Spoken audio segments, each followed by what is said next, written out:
ജീവിച്ചിരിക്കുമ്പോൾ പോയിട്ട് സന്തോഷിപ്പിക്കും. മരിച്ചു കഴിഞ്ഞാൽ ഒരു മനുഷ്യനെ കാണാൻ, ആ രോഗി 10 കൊല്ലമായിട്ട് രോഗശൈലിയിൽ കിടക്കുമ്പോൾ തിരിഞ്ഞു നോക്കാതെ, പോയി നോക്കാതെ, ഒന്ന് സലാം പറയാതെ, ആൾ മരിച്ചു എന്ന് പറയുമ്പോൾ അങ്ങോട്ട് വണ്ടി എടുത്ത് വരും. എല്ലാവരും വരണ്ടെന്നല്ല ഞാൻ പറയണത്.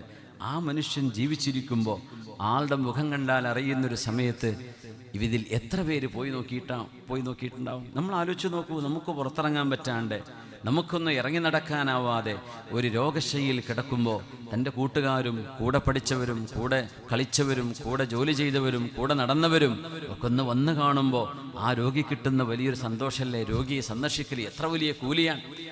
അപ്പോൾ തിരിഞ്ഞു നോക്കൂല. എന്നിട്ട് വല്യമ്മ മരിച്ചു എന്ന് പറയുമ്പോൾ അവിടെ ഓടിയെത്തും. അല്ലേ? ജീവിച്ചിരിക്കുമ്പോൾ ചെല്ലും, മരിച്ചിട്ടും ചെല്ലണം, പക്ഷെ ജീവിച്ചിരിക്കുമ്പോഴും ചെല്ലണം. ഒരു മനുഷ്യന് സന്തോഷം കൊടുക്കുക എന്ന് പറഞ്ഞാൽ ഇതിലും വലിയ ഇബാദത്ത് വേറെ ഇല്ല എന്ന് പോലും ഹദീസിൽ വന്നിട്ടുണ്ട്. അത്ര വലുതാണ്. സുറൂറുൻ തുദ്ഖിലുഹു അലാ ഖൽബിൽ മുഅ്മിൻ, ഒരാൾക്ക് സന്തോഷം നൽകുന്നത് അത്രമേൽ അല്ലാഹുവിന് ഇഷ്ടമാണ്.